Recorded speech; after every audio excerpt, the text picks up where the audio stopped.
When you hear the question, who is the scariest horror villain, you probably think of a classic slasher villain whose whole purpose is to cause terror and mayhem, just going around mindlessly killing people.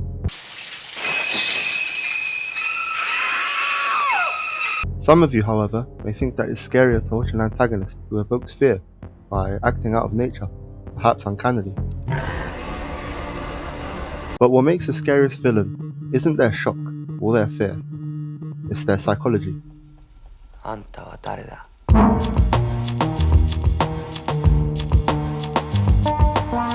Today we are looking at the 1997 horror film Cure, directed by Kiyoshi Kurosawa. The film opens in an office with a doctor and his patient, who reads the tale of Bluebeard, a story about a man named Bluebeard who leaves on a trip and gives his wife a key to all of his locked rooms.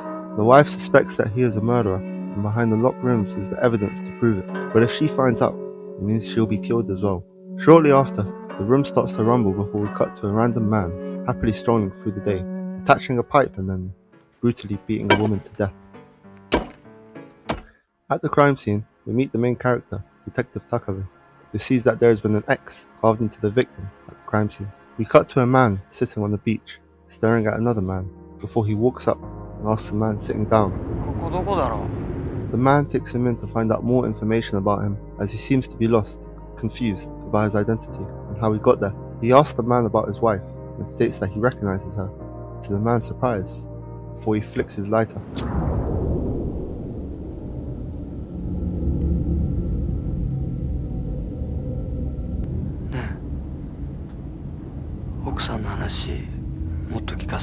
After this, we cut to the house, where everything seems to be ordinary until the man from the beach jumps out of his window, and he has also taken the life of his partner. Detective Takabe decides to interrogate him on why he may have killed his wife, but he responds that there was no reason, it just felt like the natural thing to do. Now we follow a policeman cycling through the streets, who spots the mysterious man on the rooftop and tells him to come down. The policeman climbs up to try and help him but gets shortly interrupted. The mysterious man gets taken into the police station, where he's questioned by the two policemen, but he still doesn't know anything about himself, or why he was up on the roof. He's left alone with the policeman who found him, and tells him to look at his lighter.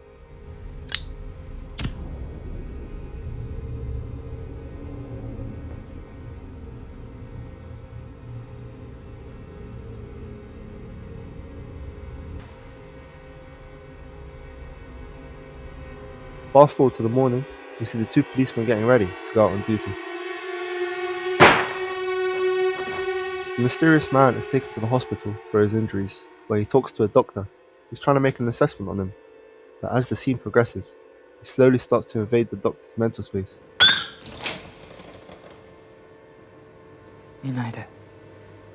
Asking her unusual questions slowly, until he is in full control of the situation.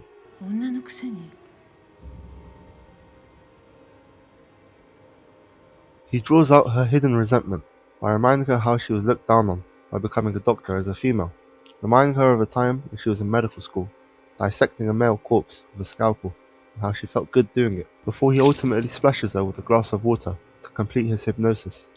Now that the mysterious man has been established as the cause of this abrupt violence, we cut back to the policeman who is being interrogated by Detective Takabe and states that his reason for killing his partner was that he simply didn't like him. Takabe's friend, Sakuma, who's an expert in psychology, decides to test Takabe's theory of hypnosis by shining a light at the policeman, which seems to make him uncomfortable. After a few unsuccessful attempts at getting any info out of him, he starts to make an X motion with his hands. We later see the doctor from before in the toilet, and she's cutting the face off a dead man's body, with water running in the background. The police receive a report of the murder in the toilet, but they temporarily ignore it as they receive information that the mysterious man was taken into the hospital by the policeman. So they search, and Takabe finds this dark room, and here's someone in there. Can't see where he is. The man asks, and he continues to prod at Takabe, asking the same question again and again. Before he's found, and now placed in the room to be interrogated. The man once again states that he doesn't know anything about himself, or anything that's happened recently, such as seeing the doctor in the hospital. Even going so far to say that he doesn't recognize himself in the picture. After failing to get anywhere, Takabe lashes out and leaves. The man is revealed to have a large burn on his back, which must have been from something round and hot, as Sakuma says, causing Takabe to go and investigate.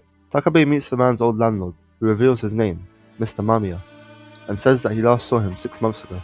Takabe investigates Mamiya's apartment, finding many books on psychology, hypnosis, and finally, mesmerism. After Takabe leaves, he starts to see visions of random things, but more importantly, his wife. Takabe then hurries home to check on his wife.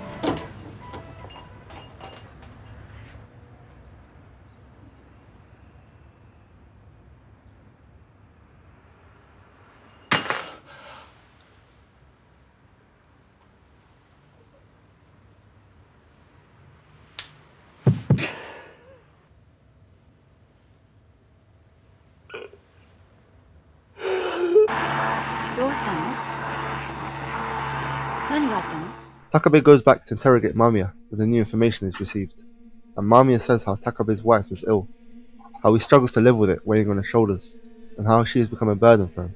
Mamiya then pulls out a lighter in front of Takabe. Takabe further expresses his resentment of having to take care of his wife and the toll it takes on his mental health. Since Takabe disarms Mamiya's tool of hypnosis, the lighter, he tries to use water instead, and soon water starts to drip from the ceiling. Takabe ends up just leaving, and he beats up the guard for telling Mamiya about his personal life. Sakuma tells Takabe about Mesmer, the first person to do hypnosis, and warns Takabe not to talk to Mamiya again. Mamiya is brought to a meeting with many police officers who try to get answers out of him, but they are all met with the same question that Mamiya asks everyone else. Mamiya tells Takabe that he is special, and he's the only person who can understand him.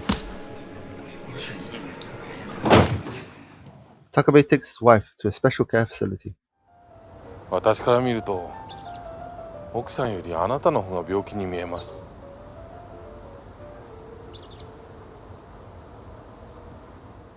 Sakuma invites Takabe to his house to watch an old 19th century recording of hypnotism, noting that the man in the video makes an X gesture. Sakuma then says that the woman murdered her son after the video, carving an X into his neck. Sakuma goes to investigate Mamiya's apartment, leading him to a book that talks about Mesmer. He visits an abandoned building, then goes to speak to Mamiya, but sees Takabe in the room instead, before waking up to realize that it was all a vision. Sakuma then goes and turns on the light, which reveals an X on the wall, making Takabe realize that Sakuma has talked to Mamiya.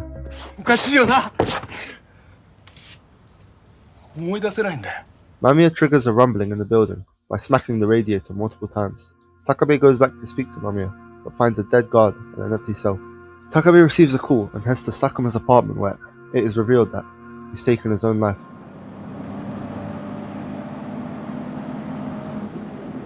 This prompts Takabe to visit the same abandoned building that Sakuma saw, where he finds a picture of Mesmer, and he finds an empty room, where soon Mamiya comes to confront him.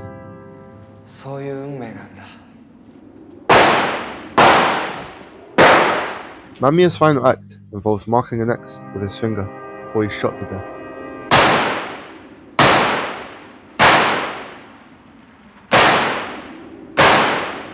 Takabe then finds an audio recording in another room and listens to its cryptic message.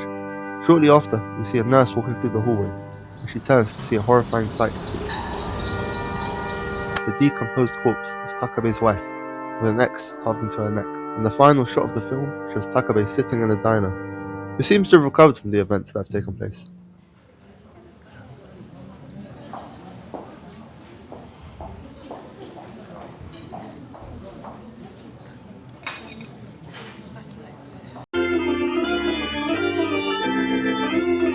Before you ask,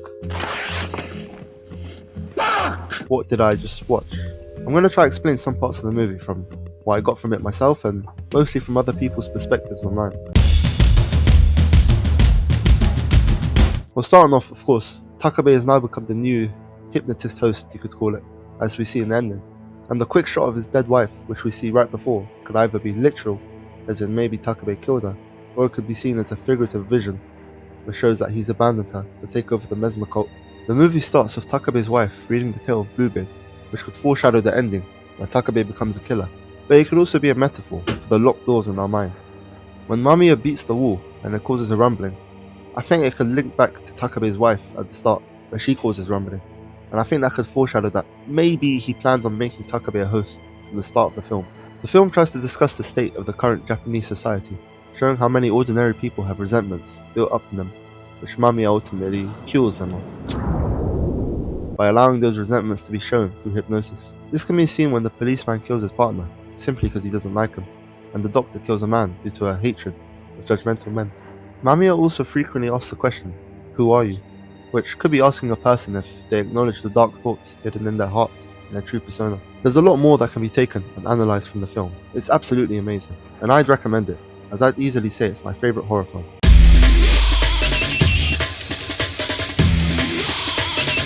But now I'm going to talk about what makes Mamiya so scary as a villain. It's the fact that he's not a killer. We never see him lay hands on someone at all. His weapon is simply an ordinary phrase, or an object. One fact is that he doesn't have a striking, iconic detail about him, like he doesn't have a chainsaw or a machete. In fact, everything about him is just quite forgettable. He's just an ordinary person, with an ordinary appearance. His amnesia is also more than just a trait about his character, it's the ideology he propagates. He has no identity when asked, and he teaches others in the film to shed theirs. Finally, the idea that scares me the most is that the most dangerous thing isn't a monster, it's an idea which spreads to others.